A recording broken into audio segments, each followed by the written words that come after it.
Hi hello నమస్తే welcome to Deeti news. నేను మీ దీటి వెంకటస్వామి. ఈ ఛానల్ చూస్తున్న ప్రేక్షకులు శ్రేయభిలాషులకు నా యొక్క రిక్వెస్ట్, దయచేసి మా ఛానల్ని సబ్స్క్రైబ్ చేసుకోవాల్సిందిగా కోరుతున్నాము. వివిధ పేపర్లో ఉన్న ముఖ్యాంశాలు మనం చూద్దాం. ముందుగా ఆంధ్రజ్యోతిలో ఉన్న ముఖ్యాంశాలు మనం చూద్దాం. జూబ్లీ హిల్స్ నివాసంలో తనను కలిసిన విద్యార్థులతో మాట్లాడుతున్న ముఖ్యమంత్రి రేవంత్ రెడ్డి. చిత్రంలో ఎమ్మెల్యే ప్రేమ్సాగర్ రావు తదితరులు ఈ చిత్రంలో చూడొచ్చు. ఈ నెల 8న మూసీబాట. పుట్టినరోజున నది పరివాహక గ్రామాల్లో సీఎం రేవంత్ రెడ్డి పాదయాత్ర. యాదగిరిగుట్ట లక్ష్మీ నరసింహుడి దర్శనం. తర్వాత యాదాద్రి జిల్లా మూసీ కాలుష్య బాధిత రైతులతో మాట ముచ్చట. నాగారం నుంచి ఇంద్రపాలనగరం దాకా ముఖ్యమంత్రి పాదయాత్ర చేసే అవకాశం. సంఘం నుంచి బొల్లంపల్లి వరకు పరిశీలన. మూసీ పునరుజ్జీవం ఆవశ్యకతపై వివరణ. ప్రాజెక్టుకు ప్రజల మద్దతు కూడగట్టే ప్రయత్నం. మూసీ నది పునరుజ్జీవం విషయంలో ముందుకే వెళతామంటూ ఇటీవల స్పష్టం చేసిన సీఎం రేవంత్ రెడ్డి ఆ దిశగా ప్రత్యక్ష కార్యాచరణకు దిగుతున్నారు. మూసీ నది కాలుష్యం కారణంగా భువనగిరి జిల్లాలోని పరివాహక గ్రామాల ప్రజలు, రైతులు ఎదుర్కొంటున్న ఇబ్బందులను రాష్ట్ర ప్రజల దృష్టికి తీసుకురానున్నారు. ఈ మేరకు బాధిత ప్రజలతో స్వయంగా మాట్లాడేందుకు ఆ ప్రాంతంలో పర్యటించనున్నారు. మూసీ పరివాహక ప్రాంతంలో పాదయాత్ర చేపట్టే యోచనలో సీఎం రేవంత్ రెడ్డి ఉన్నారు. ఇందుకు తన పుట్టినరోజునే ముహూర్తం సీఎం ఎంచుకున్నారు. ఈ నెల 8న తన పుట్టినరోజును పురస్కరించుకొని మూసీబాట పాదయాత్ర చేపట్టనున్న సీఎం రేవంత్ రెడ్డి. రాజకీయ పార్టీల రెచ్చగొట్టే ప్రకటనలు నమ్మొద్దు అంటున్న సీఎం రేవంత్ రెడ్డి. విద్యార్థులు, నిరుద్యోగులు పోటీ పరీక్షలకు సిద్ధం కండి. విద్యతో ప్రయోజకులవుతారు, సమాజ సేవతో హీరోలవుతారు. కస్తూర్బా విద్యార్థులతో సీఎం రేవంత్ రెడ్డి. నేడు తెలంగాణకు రాహుల్ గాంధీ రాక. బోయినపల్లిలో కులగణన సదస్సుకు హాజరు. బీసీ ప్రత్యేక కమిషన్ చైర్మన్గా భూసాని. రిటైర్డ్ ఐఏఎస్ వెంకటేశ్వరరావు నియామకం. స్థానికంలో రిజర్వేషన్లపై కమిషన్ ఏర్పాటు. ఉత్తర్వులు జారీ చేసిన రాష్ట్ర ప్రభుత్వం. నెలలో నివేదిక అందించాలని సూచన. సీతారామ టెండర్లు రద్దు. ఆ దిశగానే రాష్ట్ర ప్రభుత్వం యోచన. పాలన, ఆర్థికపరమైన అనుమతులు లేకుండానే టెండర్లు. 1842 కోట్లతో ఆహ్వానించిన కొత్తగూడెం సిఈ. వాటిలో 768 కోట్ల పనులకే పాలన అనుమతి. మంత్రుల కళ్లకు సిఈ గంతలు. ఈఎన్సీపై విమర్శలు. నీటిపారుదల మంత్రి ఎదుటే ఏకవచన ప్రయోగం. సంజాయిషీ ఇవ్వాలని ఈఎన్సీకి, సిఈకి నోటీసులు. నేటి నుంచి టెట్ దరఖాస్తులు. నోటిఫికేషన్ విడుదల చేసిన సర్కారు. జనవరి 1 నుంచి పరీక్షల నిర్వహణ. ఉపాధ్యాయ అర్హత పరీక్ష టెట్ 2024కు సంబంధించిన నోటిఫికేషన్ సోమవారం వెలువడింది. మంగళవారం 5వ తేదీ నుంచి దరఖాస్తులను స్వీకరించనున్నారు. జనవరి 1వ తేదీ నుంచి టెట్ పరీక్షలు నిర్వహించాలని నిర్ణయించారు. ఏడాదికి 2 సార్లు టెట్ను నిర్వహిస్తామని ప్రభుత్వం ఇంతకుముందు ప్రకటించింది. ఈ ఏడాదిలో ఇప్పటికే ఒకసారి టెట్ను నిర్వహించగా రెండో టెట్కు సంబంధించి తాజాగా నోటిఫికేషన్ జారీ చేశారు. దీని ప్రకారం టెట్ రాయాలనుకునే అభ్యర్థులు ఈ నెల 5 నుంచి 20వ తేదీ వరకు దరఖాస్తు చేసుకోవాలని. ఉత్తరాఖండ్లో ఘోరం. 200 మీటర్ల లోయలో పడిన బస్సు. 36 మంది దుర్మరణం, 4 విషమం. 24 మందికి గాయాలు. హెలికాప్టర్లో ఆసుపత్రికి తరలింపు. అధిక భారం వల్లే ఈ ప్రమాదం జరిగింది అంటున్న పోలీసులు. కెనడాలో హిందూ ఆలయాలపై దాడులు. భక్తులపైన కూడా దాడి. ఖలిస్తానీలా ఆగడం. కాన్సులర్ క్యాంపు వద్ద విధ్వంసం. ఈ ఘటనను ఖండించిన భారత ప్రధాని మోదీ, అలాగే జస్టిస్ ట్రూడో. అమెరికా ఎలక్షన్లో హోరాహోరీ. స్వింగ్ రాష్ట్రాల్లో ట్రంప్నకు స్వల్ప మొగ్గు. కమలా హారిస్ వెనుకబాటు. గెలుపునకు 7 రాష్ట్రాలే కీలకం. సర్వేలు మాజీ అధ్యక్షుడు వైపే. ఉత్కంఠంగా అమెరికా ఎన్నికలు. నేడు అగ్రరాజ్యంలో పోలింగ్. 11వ తేదీలోగా ఫలితాలు. అమెరికా అధ్యక్ష ఎన్నికల్లో క్షణం ఉత్కంఠ నెలకొంటుంది. నువ్వా నేనా అన్నట్లుగా రిపబ్లికన్ అభ్యర్థి డొనాల్డ్ ట్రంప్, డెమోక్రాటిక్ అభ్యర్థి కమలా హ్యారిస్ మధ్య పోరు హోరాహోరీ కొనసాగుతుంది. చివరి 2 రోజుల్లో స్వింగ్ రాష్ట్రాలపై ఇరువురు అభ్యర్థులు దృష్టి సారించగా ఓటర్లు స్వల్పంగా ట్రంప్ వైపు మొగ్గు చూపుతున్నట్టు సర్వేలు పేర్కొంటున్నాయి. తాజాగా సర్వేలతో పాటు నెట్ సిల్వర్ వంటి ఎన్నికల వ్యూహకర్తలు ట్రంప్కే స్వింగ్ అని చెబుతుండగా ఆయన ఆధిక్యం 1.4% వరకే ఉందని, కమల తిరిగి పుంజుకోవచ్చనే అంచనాలు వెలువడుతున్నాయి. ఈ పరిణామాలు సోమవారం ప్రపంచ మార్కెట్లపై తీవ్ర ప్రభావాన్ని చూపించాయి. ముంబైలోని దలాల్ స్ట్రీట్ కూడా బేర్మనడంతో సెన్సెక్స్, నిఫ్టీ నష్టాలను చవిచూశాయి అంటూ ఒక న్యూస్. హామీలు అమలు ఎప్పుడు అని ప్రశ్నిస్తున్న కేంద్ర మంత్రి కిషన్ రెడ్డి. 6 గ్యారంటీలు, డిక్లరేషన్లు ఏమయ్యాయి? రాహుల్ గాంధీ సమాధానం చెప్పాలి అంటున్న కిషన్ రెడ్డి. కాంగ్రెస్ పాలిత రాష్ట్రాలు దివాలా, కేంద్ర మంత్రి కిషన్ రెడ్డి ధ్వజం. ఏడాదిలో 100 ఏళ్ల ధ్వంసం అంటూ విమర్శలు చేస్తున్న కేటీఆర్. రాహుల్ నిరుద్యోగుల వద్దకు వెళ్ళగలరా? కాంగ్రెస్ వైఫల్యాలను చిత్రగుప్తుడి చిట్ట. దోచుకుంటున్న సీఎం, మంత్రులు అని విమర్శలు చేస్తున్న కేటీఆర్. బిల్లుల కోసం రాష్ట్ర వ్యాప్తంగా ఆందోళనకు దిగిన సర్పంచులు. మాజీ సర్పంచులు అరెస్టుకు నిరసనగా తిరుమలగిరి ఠాణాలో బైఠాయించిన హరీష్ రావు, మధుసూదనాచారి ఈ చిత్రంలో చూడొచ్చు. రాష్ట్ర వ్యాప్తంగా నిరసనలకు దిగిన మాజీ సర్పంచులు సీఎం ఇంటికి వెళ్లి వినతి పత్రం ఇవ్వాలని ముందస్తు నిర్ణయం. ఎక్కడికక్కడ అరెస్టులు, ఖండించిన మాజీ ప్రజాప్రతినిధులు. ఇది దుర్మార్గం, వారేమన్నా దొంగల, టెర్రరిస్టులా అంటున్న హరీష్ రావు. పెండింగ్ బిల్లులు విడుదల చేయాలని మాజీ సర్పంచులు సోమవారం రాష్ట్ర వ్యాప్తంగా నిరసనలకు దిగారు. జూబ్లీ హిల్స్ పెద్దమ్మ తల్లిని దర్శించుకున్న అనంతరం సీఎం రేవంత్ రెడ్డి ఇంటికి వెళ్లి వినతి పత్రం ఇవ్వాలని నిర్ణయించుకొని హైదరాబాద్ చేరుకున్న పలువురు మాజీ సర్పంచులను పోలీసులు అరెస్ట్ చేసి వివిధ పోలీస్ స్టేషన్లకు తరలించారు. సర్పంచుల సంఘం ముఖ్య నాయకులను వారి స్వగ్రామంలో ఉదయం నుంచే గృహ నిర్బంధంలో పెట్టిన పోలీసులు అంటూ ఒక న్యూస్ చూడొచ్చు. సర్పంచుల ఆందోళనపై స్పందించిన మంత్రి పొన్నం ప్రభాకర్ మాట్లాడుతూ, కేసీఆర్, హరీష్ రావు ఇళ్ల ముందు ధర్నా చేయండి. సర్పంచుల ఆత్మహత్యలకు వారే కారణం. హరీష్ హయాంలోనే పెండింగ్ అంటున్న సీతక్క. సర్పంచులు వివక్షల ఉచ్చులో పడొద్దు, మార్చిలోగా బకాయిలు క్లియర్ అంటున్న పొన్నం ప్రభాకర్. విచ్చలవిడిగా గర్భ విచ్చిత్తి. గ్రామీణ మహిళల్లో అవగాహన లేమి, సొమ్ము చేసుకుంటున్న ఆర్ఎంపీలు. ములుగు, సిద్దిపేట ఘటనలతో కలకలం. మార్కెట్లో అందుబాటులో అబార్షన్ పిల్స్. వైద్యుల సిఫార్సు లేకున్నా విక్రయాలు. అమ్మకాలపై సర్కారు పర్యవేక్షణ ఏది అంటూ ఒక న్యూస్ మనం చూడొచ్చు. అవాంఛిత గర్భాన్ని తొలగించుకోవడానికి సురక్షితమైన పద్ధతులు ఉన్నాయి. ప్రభుత్వ, ప్రైవేటు ఆసుపత్రుల్లో నిపుణులైన వైద్యులు అందుబాటులో ఉన్నారు. గ్రామాల్లో సబ్ సెంటర్ల స్థాయిలో కూడా ఎంబీబీఎస్, బిఎంఎస్ వైద్యులను ప్రభుత్వం నియమించింది. కానీ చాలామంది గ్రామీణ మహిళలు అమాయకత్వాన్ని కొందరు ఆర్ఎంపీలు అవకాశంగా తీసుకొని విచ్చలవిడిగా సురక్షితం కాని విధానాల్లో అబార్షన్ చేసి వారి ప్రాణాలతో ఆడుతున్నారు. బంగ్లా చొరబాటుదారులకు జేఎంఎం కాంగ్రెస్ మద్దతు. ఓట్ల కోసం జార్ఖండ్ వ్యాప్తంగా వారికి నివాసం కల్పిస్తున్నారు అని విమర్శలు చేస్తున్న మోదీ. ఇలాగైతే ఆదివాసులు తగ్గిపోతారు. ఎన్నికల ప్రచారంలో ప్రధానమంత్రి మోదీ ఫైర్. జార్ఖండ్లోని హేమంత్ సోరెన్ ప్రభుత్వం రాష్ట్రమంతటా బంగ్లాదేశ్ చొరబాటుదారులకు నివాసం కల్పిస్తుందని ప్రధాని మోదీ ఆరోపించారు. వారికి పాలనా కూటమి జేఎంఎం, కాంగ్రెస్, ఆర్జేడీ పార్టీలు అండగా ఉన్నాయన్నారు. బుజ్జగింపు రాజకీయాలే వాటి ప్రధాన ఎజెండా మారిందని ధ్వజమెత్తారు. ఎన్నికల ప్రచారంలో భాగంగా సోమవారం ఆయన గర్వా, చాయ్బాసాల్లో జరిగిన ర్యాలీలో ప్రసంగించారు. బుజ్జగింపులు పతాక స్థాయికి చేరాయి. ఈ 3 పార్టీలు సామాజిక సామరస్యాన్ని నాశనం చేస్తున్నాయి. చొరబాటుదారుల ఓట్ల కోసం వారికి రాష్ట్ర వ్యాప్తంగా నివాసం కల్పిస్తున్నాయి. పాఠశాలల్లో సరస్వతి వందనాన్ని అనుమతించడం లేదంటే ఎంత ప్రమాదకర పరిస్థితిలో ఊహించండి. పండుగల సందర్భంగా రాళ్ల దాడులు చేస్తున్నారు. ఇది చూసి అమ్మవారి వేడుకలు ఆపేస్తున్నారు. కర్ఫ్యూ విధిస్తున్నారు. చొరబాట్లు వ్యవహారాలు కోర్టుకెళ్తే అధికార యంత్రాంగం అదేమి లేదని చెబుతోంది. ప్రభుత్వ యంత్రాంగంలోని కూడా వారు చొరబడ్డారు. ప్రజల రోటీ బేటీ మాటీలను తీసుకువెళ్ళిపోతున్నారు. ఈ 3 పార్టీలు చెడు విధానాల వల్ల ఆదివాసీ జనాభా తగ్గిపోతుందని ప్రధానమంత్రి మోదీ విమర్శలు చేశారు. పోలీస్ శాఖలో పనిచేసినందుకు సిగ్గుపడుతున్నా అంటున్న ఆర్ఎస్ ప్రవీణ్ కుమార్. పోలీసుల తీరు చూసి తలదించుకుంటున్నా. ఎఫ్ఐఆర్లు గాంధీ భవన్లోనే తయారవుతున్నాయి. బీఆర్ఎస్ నేత ఆర్ఎస్ ప్రవీణ్ కుమార్ విమర్శలు. పోలీసులు వ్యవహరిస్తున్న తీరు చూస్తే తాను పోలీస్ శాఖలో పనిచేసినందుకు బాధగా ఉందని సిగ్గుతో తలదించుకుంటున్నారని బీఆర్ఎస్ నేత ఆర్ఎస్ ప్రవీణ్ కుమార్ అన్నారు.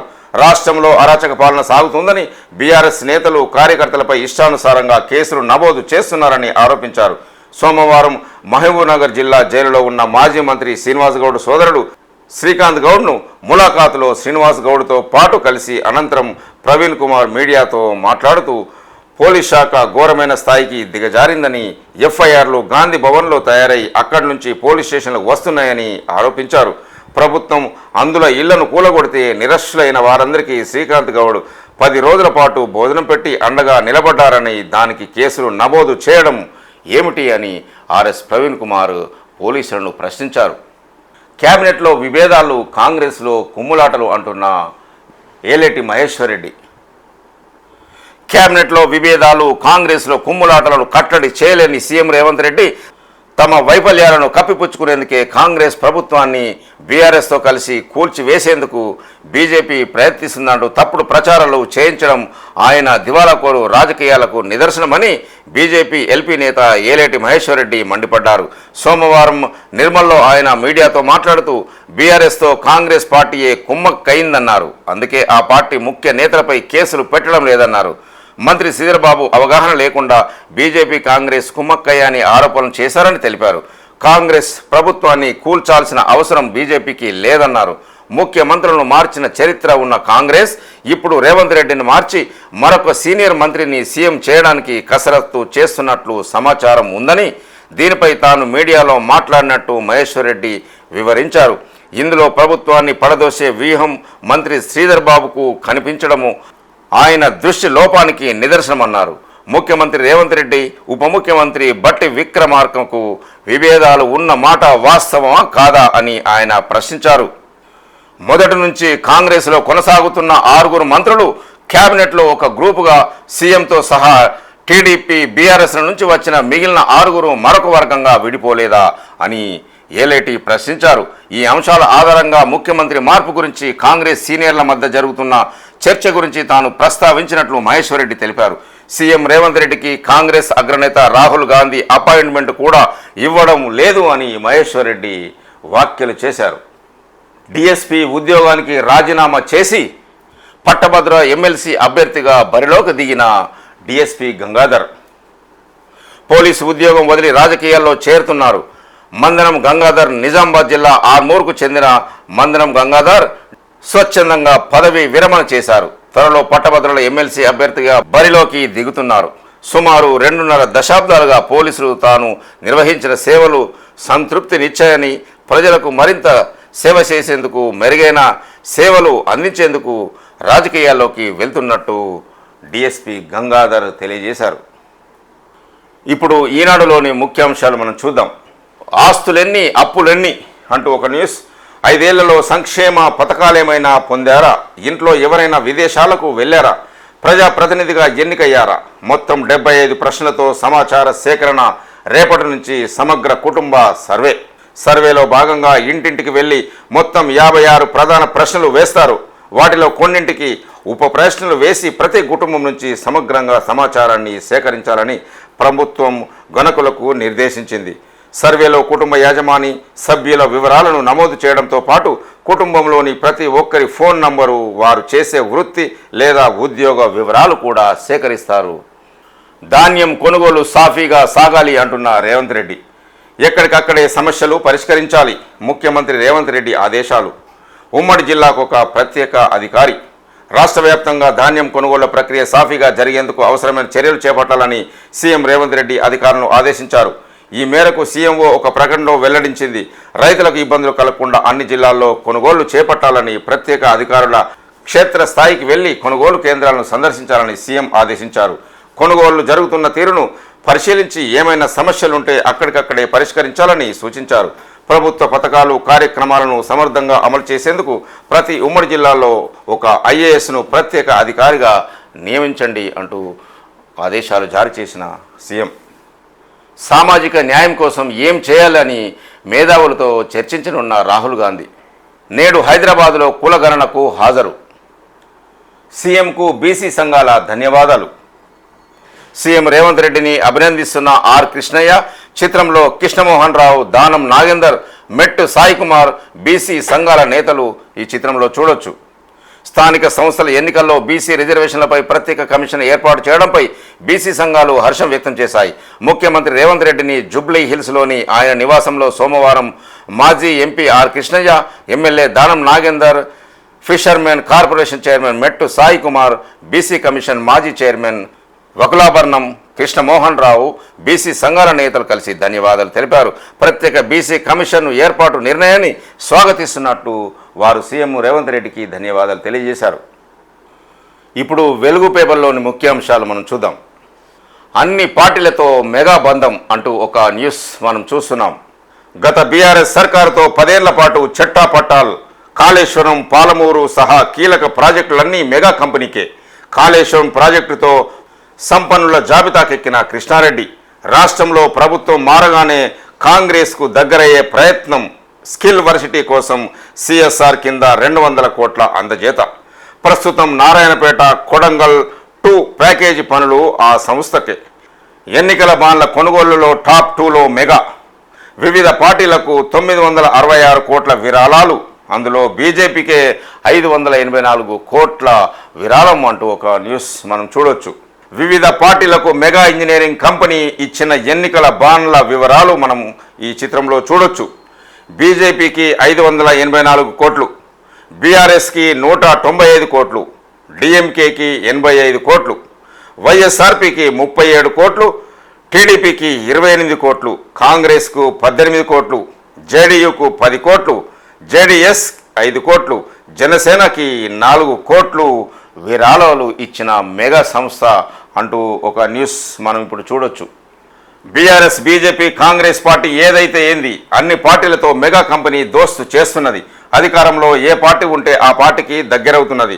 తెలంగాణలో 5 ఏళ్ల పాటు అధికారంలో ఉన్న బీఆర్ఎస్ పార్టీ సన్నిహితంగా మెదిరి, కాళేశ్వరం, పాలమూరు, రంగారెడ్డి, మిషన్ భగీరథ లాంటి మేజర్ ప్రాజెక్టులు దక్కించుకున్న ఆ కంపెనీ ఇప్పుడు అధికారంలోకి ఉన్న కాంగ్రెస్కు చేరువవుతున్నది. ఈ క్రమంలోనే 1126.23 కోట్ల విలువైన నారాయణపేట, కొడంగల్ సెకండ్ ప్యాకేజీ పనులు దక్కించుకుంది. కాంగ్రెస్ సర్కారు 4th సిటీలో నిర్మించబోయే స్కిల్ యూనివర్సిటీకి కార్పొరేట్ సోషల్ రెస్పాన్సిబిలిటీ కింద మెగా సంస్థ ఏకంగా 200 కోట్ల ఇచ్చింది. అయితే అధికారంలోకి ఉన్న పార్టీలు మెగా ఇంజనీర్ కంపెనీకి కాంట్రాక్టులు ఇవ్వడం, ప్రతిపక్షంలో ఉన్న పార్టీలు విమర్శించడం పరిపాటిగా మారింది. అటు మెగా యాజమాన్యం కూడా అధికారంలో ఉన్న పార్టీలతో పాటు ఎందుకైనా మంచిదని ప్రతిపక్ష పార్టీలతోనూ మచ్చిక చేసుకుంటుందని అప్పట్లో దేశవ్యాప్తంగా 9 పార్టీలకు 966 కోట్ల ఎన్నికల బాండ్ల రూపంలో కంపెనీ సమర్పించుకోగా అందులో బీజేపీ, బీఆర్ఎస్, కాంగ్రెస్ కూడా ఉన్నాయి. నేడు హైదరాబాద్కు రాహుల్ గాంధీ రాక. బోయినపల్లిలోని గాంధీ ఐడియాలజీ సెంటర్లో మీటింగ్, కులగణనపై చర్చ, 400 మందితో ఇంటరాక్షన్. ఇందులో 200 మంది పార్టీ నేతలు, 200 మంది ఎస్సీ, ఎస్టీ, బీసీ సంఘాల నేతలు. కుల గణనపై అమలుపై సలహాలు, సూచనలు తీసుకోనున్న కాంగ్రెస్ అగ్రనేత రాహుల్ గాంధీ. కాంగ్రెస్ అగ్రనేత ఎంపీ రాహుల్ గాంధీ మంగళవారం సాయంత్రం హైదరాబాద్కి రానున్నారు. రాష్ట్ర ప్రభుత్వం ఈ నెల 6 నుంచి తెలంగాణలో ప్రారంభించనున్న కులగణనపై ప్రజలు, మేధావులు, వివిధ సామాజిక వర్గాల వారి సలహాలు, సూచనలు స్వీకరించేందుకు ఆయన ఇక్కడికి వస్తున్నారు. పిసిసి ఆధ్వర్యంలో బోయినపల్లిలోని గాంధీ ఐడియాలజీ సెంటర్లో నిర్వహిస్తున్న మీటింగ్లో రాహుల్ గాంధీ పాల్గొంటారు. సాయంత్రం 5:30 గంటల నుంచి 6:30 గంటల వరకు ఈ సమావేశం కొనసాగుతుంది అంటూ ఒక న్యూస్. 6 గ్యారంటీలు ఏమైనాయి అని ప్రభుత్వాన్ని ప్రశ్నిస్తున్న కేంద్ర మంత్రి కిషన్ రెడ్డి. ప్రజలను మతం, కులం పేరుతో కాంగ్రెస్ రెచ్చగొడుతున్నది అంటున్న కేంద్ర మంత్రి కిషన్ రెడ్డి. డిక్లరేషన్లు, మేనిఫెస్టోల పేరుతో ఓట్లు దండుకున్నారు. అధికారంలోకి వచ్చాక హామీలు ఎగ్గొట్టారు. రుణమాఫీ అమలుపై సిట్టింగ్ జడ్జితో విచారణ చేయించాలని డిమాండ్. రాష్ట్రంలో కాంగ్రెస్ అధికారంలోకి వచ్చి ఏడాది అవుతున్న ప్రజలకు ఇచ్చిన హామీలు 6 గ్యారంటీలు నెరవేర్చలేదని కేంద్ర మంత్రి, బీజేపీ రాష్ట్ర అధ్యక్షుడు కిషన్ రెడ్డి విమర్శించారు. ప్రజలను మతం, కులం, ప్రాంతం, భాష పేరుతో విభజించడం, రెచ్చగొట్టడం కాంగ్రెస్కు ఆనవాయితీగా మారిందని ఆరోపించారు. బీజేపీ స్టేట్ ఆఫీసులో ఆ పార్టీ నేతలు ఎండల లక్ష్మీనారాయణ, ప్రకాష్ రెడ్డి, ఎన్వి సుభాష్, మాధవి, రాణి రుద్రమ తదితరులతో కలిసి మీడియా సమావేశంలో కిషన్ రెడ్డి మాట్లాడారు. పుస్తెలు అమ్మి ఊర్లను అభివృద్ధి చేసే బిల్లులు చెల్లించరా అంటూ ప్రభుత్వంపై విమర్శలు చేస్తున్న హరీష్ రావు. మాజీ సర్పంచ్లపై సర్కారు కక్ష కట్టింది అంటున్న బీఆర్ఎస్ ఎమ్మెల్యే హరీష్ రావు. సీఎంకు వినతి పత్రం ఇవ్వడానికి వస్తే అరెస్టు చేస్తారా? పనులు చేసిన పాపానికి వాళ్లను శిక్షిస్తున్నారు. వెంటనే పెండింగ్ బిల్లులు విడుదల చేయాలని డిమాండ్. మాజీ సర్పంచ్లకు మద్దతుగా తిరుమలగిరి పిఎస్ ముందు హరీష్ రావు బీఆర్ఎస్ నాయకుల ఆందోళన. సర్పంచ్ల ఆత్మహత్యలకు కారణమైన వాళ్లే ధర్నాలు చేస్తారా అంటూ మంత్రి పొన్నం ప్రభాకర్ ఫైర్. బీఆర్ఎస్ పాపమే వాళ్ల ఆందోళనకు కారణమంటున్న పొన్నం ప్రభాకర్ బకాయిలను మార్చి నెలాఖరులోగా చెల్లిస్తామని వెల్లడి. ప్రభుత్వం అండగా ఉంటుందని, పొలిటికల్ ట్రాప్లో పడొద్దని మంత్రి సూచన. ఈ 10 ఏళ్లలో రాష్ట్రానికి కిషన్ రెడ్డి కూడా ఏం చేశాడో చెప్పాలని డిమాండ్ చేసిన మంత్రి పొన్నం. ఇందిరమ్మ ఇళ్లకు గ్రీన్ ఛానల్ ద్వారా నిధులు. 4 ఏళ్లలో 20 లక్షల ఇళ్లు నిర్మిస్తాం అంటున్న మంత్రి పొంగులేటి శ్రీనివాసరెడ్డి. ఇందిరమ్మ ఇళ్లకు గ్రీన్ ఛానల్ ద్వారా నిధులు సమకూరుస్తామని, ప్రత్యేక యాప్ ద్వారా పథకాన్ని పర్యవేక్షిస్తామని రాష్ట్ర రెవెన్యూ గృహ నిర్మాణ శాఖల మంత్రి పొంగులేటి శ్రీనివాసరెడ్డి చెప్పారు. ఈ నెల 20 తర్వాత లబ్ధిదారుల ఎంపిక పూర్తి చేస్తామని అన్నారు. ఖమ్మం రూరల్ మండలం దానవాయిగూడెంలో మంత్రి సోమవారం పర్యటించారు. ముఖ్య కార్యకర్తలతో సమావేశమయ్యారు. తర్వాత మంత్రి మాట్లాడుతూ అర్హులైన పేదలకు పారదర్శకంగా ఇందిరమ్మ ఇళ్లను పంపిణీ చేస్తామని, వచ్చే 4 ఏళ్లలో 20 లక్షలకు తగ్గకుండా నిర్మించాలని ప్రభుత్వం లక్ష్యంగా పెట్టుకుందని మంత్రి పొంగులేటి శ్రీనివాసరెడ్డి చెప్పారు. ఇప్పుడు నమస్తే తెలంగాణలోని ముఖ్యాంశాలు మనం చూద్దాం. కర్ణాటక సీఎం సిద్ధరామయ్యకు సమన్లు. 3వ స్కీములో జారీ చేసిన లోకాయుక్త బుధవారం విచారణకు రావాలని ఆదేశం. విచారణకు హాజరవుతానన్న కర్ణాటక సీఎం సిద్ధరామయ్య. మాజీ సర్పంచ్లపై దమనకాండ అంటూ ఒక న్యూస్. అక్రమంగా అరెస్టు చేయడాన్ని నిరసిస్తూ తిరుమలగిరి పోలీస్ స్టేషన్లో మాజీ సర్పంచ్లతో కలిసి ఆందోళనకు దిగిన మధుసూదనాచారి, హరీష్ రావు బీఆర్ఎస్ నాయకులు. పెండింగ్ బిల్లుల కోసం సర్కారుపై మాజీ సర్పంచ్ల పోరుబాట అడుగడునా అడ్డుకుంటున్న ప్రభుత్వం. ఎక్కడికక్కడ అరెస్టులు. హైదరాబాద్కు వెళ్లకుండా అడ్డగింత. తీవ్ర నిర్బంధం. సీఎం ఇంటి ముట్టడికి బయలుదేరిన జేఏసీ నాయకుల అరెస్ట్. ఆందోళనకు అండగా నిలిచిన హరీష్ రావు, బీఆర్ఎస్ నేతలు, మాజీ మంత్రులు, మాజీ సర్పంచ్లతో కలిసి పోలీస్ స్టేషన్లో బైఠాయింపు. పెండింగ్ బిల్లులు అడిగితే టెర్రరిస్టులాగా చూస్తారా అంటూ హరీష్ రావు ఫైర్. నేడు ఆటో డ్రైవర్ల మహాధర్నా. అనేక ఆంక్షలతో అనుమతించిన పోలీసులు 200 మంది మించకుండా చూడాలని మెలిక. సమస్యలపై గొంతెత్తుతాం అంటున్న బీఆర్టీయూ. RTC JAC పోరుబాట. హామీల అమలుపై నిరసన కార్యక్రమాలకి పిలుపు. నేడు కలెక్టర్లకు వినతి పత్రాలు సమర్పణ అంటూ ఒక న్యూస్ కూడా మనం చూడొచ్చు. క్షమాపణ చెప్పాకే రావాలి రాహుల్ అంటున్న కేటీఆర్. కాంగ్రెస్ పాలనలో తెలంగాణ ఆగం. ఏడాదిలో 100 ఏళ్ల విధ్వంసం అంటున్న కేటీఆర్. 6 గ్యారంటీలని ప్రజల గొంతు కోశారు. పిలిస్తే పలుకుతానని పారిపోయిందెవరు? ఇన్నాళ్ళు ఎక్కడ దాక్కున్నారు రాహుల్? రైతులు, నిరుద్యోగులు, పోలీసులు, చేనేత కార్మికులు, ఆటో డ్రైవర్లు అందరూ బాధితులే. మూసి హైడ్రా పేరిట ప్రజలను వంచారు. దమ్ముంటే వచ్చి ఆ బాధితులను కలవండి. అశోక్ నగర్ నిరుద్యోగులను పలకరించండి. ప్రజల్ని హింసించే పులకేశిగా రేవంత్ రెడ్డి. ఆయన వసూళ్లు తెలిసిన ఢిల్లీ నేతల మౌనం. నేడు తెలంగాణకు రానున్న కాంగ్రెస్ నేత రాహుల్ గాంధీకి కేటీఆర్ బహిరంగ లేఖ.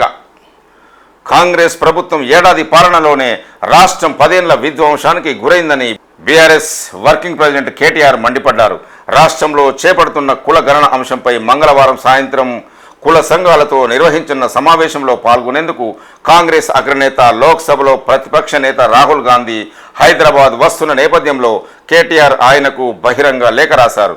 రాహుల్ గాంధీ పచ్చగా ఉన్న తెలంగాణ మీ ఏడాది పాలనలో ఏ విధంగా 10 ఏళ్ల విధ్వంసానికి గురైందో మీ రాక సందర్భంగా మీకు గుర్తు చేస్తున్నాను అని కేటీఆర్ పేర్కొన్నారు. తెలంగాణలో ఏ పిల్లాడికి ఏ కష్టం వచ్చినా సరే ఎలా పిలిస్తే అలా వస్తాను అని చెప్పి తీరా గద్దెనెక్కిన తర్వాత ప్రజల గొంతును తడిగుడ్డతో కోశారంటూ కేటీఆర్ దుయ్యబట్టారు. రాహుల్ గారు ఒకసారి అశోక్ నగర్కి రా అంటున్న కేటీఆర్. ఏడాదిలో 2 లక్షల ఉద్యోగాలు ఏమయ్యాయి? మా ఆక్రందనలు వినిపించడం లేదా? నిలదీస్తున్న నిరుద్యోగులు అంటూ నమస్తే తెలంగాణలో ఒక న్యూస్ మనం చూడొచ్చు. మూసీపై రేవంత్ పాదయాత్ర. నగరంలో కాదు, నల్గొండలో. బాధితులు ఇక్కడ. మరి పాదయాత్ర ఎక్కడ? సిటీలో ప్రజాగ్రహం తప్పదని గ్రహించిన సీఎం. మూసీ చివరి పల్లెల్లో యాత్రకు నిర్ణయం. 8న భువనగిరి జిల్లాలో 6 కిలోమీటర్ల కాలినడక, ఇండ్లు కూల్చిన చోటే యాత్రకు విపక్షం సవాల్. పాలనా వైఫల్యాలను కప్పిపుచ్చుకునేందుకే డైవర్షన్ పాలిటిక్స్కు తెరలేపారని విమర్శలు. సెక్రటేరియట్కు రాని సీఎం, ఇంటి నుంచే పరిపాలన అంటూ ఇంకొక న్యూస్ మనం చూడొచ్చు. ఇంట్లోనే అధికారిక సమీక్షలు, పార్టీ చర్చలు, ఎవరు కలవాలన్నా జూబ్లీ హిల్స్కు వెళ్లాల్సిందే. ఆహ్వానాలు విరాళాలు ఇవ్వాలన్నా అక్కడికే. విస్మయం వ్యక్తం చేస్తున్న సచివాలయ వర్గాలు. సీఎం రేవంత్ రెడ్డి పాలన మొత్తం ఇంటి నుంచే నడిపిస్తున్నారు. కొన్ని వారాలుగా ముఖ్యమైన అధికారిక సమీక్షలు, కీలక అంశాలపై పార్టీ ముఖ్య నేతలతో చర్చలన్నీ జూబ్లీ హిల్స్లోని తన నివాసంలోనే నిర్వహిస్తున్నారు. మంత్రులు, ఎమ్మెల్యేలు, ప్రజాప్రతినిధులు, నేతలు, వ్యాపారవేత్తలు, అధికారులు ఇలా సీఎంను ఎవరు కలవాలన్నా జూబ్లీ హిల్స్లోని తన ఇంటికి వెళ్లాల్సిందే అంటూ నమస్తే తెలంగాణలో ఒక న్యూస్ మనం చూడొచ్చు. డెడికేటెడ్ కమిషన్ చైర్మన్గా వెంకటేశ్వరరావు, విశ్రాంత ఐఏఎస్ను నియమించిన సర్కార్. కార్యదర్శిగా ఐఎఫ్ఎస్ అధికారి సైదులు. స్థానిక సంస్థల్లో బీసీ రిజర్వేషన్లపై అధ్యయనం, నెల రోజుల్లో నివేదిక ఇవ్వాలని సూచన. స్థానిక సంస్థల్లో బీసీ రిజర్వేషన్లపై అధ్యయనం కోసం రాష్ట్ర ప్రభుత్వం డెడికేటెడ్ కమిషన్ను ఏర్పాటు చేసింది. ఈ కమిషన్ చైర్మన్గా విశ్రాంత ఐఏఎస్ అధికారి భూసాని వెంకటేశ్వరరావును నియమించగా, కార్యదర్శిగా ఐఎఫ్ఎస్ అధికారి సైదులు వ్యవహరించనున్నారు. ఈ మేరకు బీసీ సంక్షేమ శాఖ ముఖ్య కార్యదర్శి బుర్రా వెంకటేశం సోమవారం ఉత్తర్వులు జారీ చేశారు. హైకోర్టు ఆదేశాల మేరకు కమిషన్ను ఏర్పాటు చేశామని, నెల రోజుల్లోగా కమిషన్ తన నివేదికను ప్రభుత్వానికి అందజేయాలని పేర్కొన్నారు. 2021లో అప్పటి ప్రభుత్వం నియమించిన బీసీ కమిషన్ సేకరించిన ఆధారాలు, సమాచారాన్ని పరిశీలించవచ్చని తెలిపారు. అసైన్డ్ను అమ్ముకుంటే అసలుకే ఎసరు. ప్రైవేట్ ల్యాండ్ పూలింగ్తో రైతులకు మొదటికే మోసం. చట్ట ప్రకారం అసైన్డ్ భూముల క్రయ విక్రయాల నిషేధం ఉల్లంఘిస్తే భూమిని ప్రభుత్వం వెనక్కి తీసుకునే హక్కు. సర్కారు పూలింగ్తో అన్ని హక్కులున్న ప్లాట్లు సొంతం. అసైన్డ్ భూములపై స్పష్టం చేస్తున్న రెవెన్యూ నిపుణులు. భూమి లేని నిరుపేదల బతుకుదెరువు కోసం ప్రభుత్వం ఇచ్చేది అసైన్డ్ భూమి. ఇందులో వ్యవసాయం చేసుకుని ఆ కుటుంబం జీవనం సాగించేందుకు అన్ని విధాల హక్కులు ఉంటాయి. అనుభవించి ఫలాలు పొందడం తప్ప వాటిని విక్రయించే అధికారం సదరు రైతుకు ఉండదని రెవెన్యూలోని అసైన్డ్ చట్టం స్పష్టం చేస్తున్నది. దీన్ని ఉల్లంఘిస్తే అసలుకే మోసం వస్తుందని నిపుణులు హెచ్చరిస్తున్నారు. తాత్కాలికంగా ప్రయోజనాల కోసం తమ అసైన్డ్ భూములను ఇతరులకు అప్పగిస్తే దాన్ని సాకుగా చూపి పీఓటీ కింద నేరుగా స్వాధీనం చేసుకునే హక్కు ప్రభుత్వానికి ఉంటుంది. మరొకవైపు ప్రభుత్వ ఆధ్వర్యంలోనే ఈ భూములను అభివృద్ధి చేస్తే ఆ మేరకు వచ్చే వాటాపై సదరు రైతులకు సంపూర్ణ హక్కు అంటూ ఒక న్యూస్ మనం చూడొచ్చు. మాజీ సర్పంచుల అరెస్టు దారుణం అంటున్న కేంద్ర మంత్రి బండి సంజయ్. పెండింగ్ బిల్లులు ఇవ్వకపోవడంతో అనేక మంది మాజీ సర్పంచులు రోడ్డున పడే పరిస్థితి నెలకొన్నదని కేంద్ర హోంశాఖ సహాయ మంత్రి బండి సంజయ్ తెలిపారు. బిల్లుల కోసం ఆందోళన చేస్తున్న మాజీ సర్పంచులను అరెస్టు చేయడం దారుణమని అన్నారు. మాజీ సర్పంచులు రోడ్డెక్కి బిచ్చగాళ్లుగా అడుక్కునే పరిస్థితిని కాంగ్రెస్ సర్కారు కల్పించిందని మండిపడ్డారు. సోమవారం ఆయన కరీంనగర్లో మీడియాతో మాట్లాడుతూ, కొనుగోలు కేంద్రాల్లో వడ్లు భారీగా ఉన్నాయని, రాష్ట్ర ప్రభుత్వం యుద్ధ ప్రాతిపదికన వాటిని కొనుగోలు చేయాలని కేంద్ర మంత్రి బండి సంజయ్ కోరారు. పాలనను గాడికి వదిలి ఊరేగుతున్న సర్కారు అంటూ విమర్శలు చేస్తున్న కేటీఆర్. శాంతియుత నిరసనపై నిర్బంధకాండ, మాజీ సర్పంచులను తక్షణమే విడుదల చేయాలి అంటున్న BRS party working president KTR. రాష్ట్రంలో నిత్యం అరెస్టుల పర్వమే కొనసాగుతున్నదని BRS party working president KTR Congress సర్కార్ తీరుపై ఆగ్రహం వ్యక్తం చేశారు. శాంతియుతంగా నిరసన తెలుపుతున్న అన్ని వర్గాలపై నిర్బంధకాండ కొనసాగిస్తున్నదని మండిపడ్డారు. ముఖ్యమంత్రి మొదలు మంత్రుల దాకా ఎవరికి వారు పోటీపడి పాలనను గాలికి వదిలేసి ఊరేగుతున్నారని విమర్శలు చేశారు. అన్ని వర్గాలను పోలీసులతో అణచివేయాలని ప్రభుత్వం దుర్మార్గంగా వ్యవహరిస్తున్నదని, ఆ అణచివేతలు ప్రజా ఆంక్షలను నిలువరించలేవనే సత్యాన్ని గుర్తించాలని హెచ్చరించారు. మాజీ సర్పంచుల అరెస్టులను ఆయన తీవ్రంగా ఖండించారు. సర్పంచుల కుటుంబాలు రోడ్డున పడేదాకా ప్రభుత్వం స్పందించదా అని కేటీఆర్ ప్రశ్నించారు. శాంతియుతంగా నిరసనకు పిలుపునిస్తే మాజీ సర్పంచులను అరెస్ట్ చేస్తారా? ఇదేనా ప్రజాపాలన అంటే అని కేటీఆర్ పోలీసుల తీరుపై ఆవేశం వ్యక్తం చేశారు. ఇప్పటివరకు వివిధ పేపర్లో ఉన్న ముఖ్యాంశాలు మనం చూసాం. ఈ ఛానల్ చూస్తున్న ప్రేక్షకులు, శ్రేయభిలాషులకు నా యొక్క రిక్వెస్ట్, దయచేసి మా ఛానల్ని సబ్స్క్రైబ్ చేసుకోవాల్సిందిగా కోరుతున్నాము. చూస్తూనే ఉండండి దీటి న్యూస్. నేను మీ దీటి వెంకటస్వామి.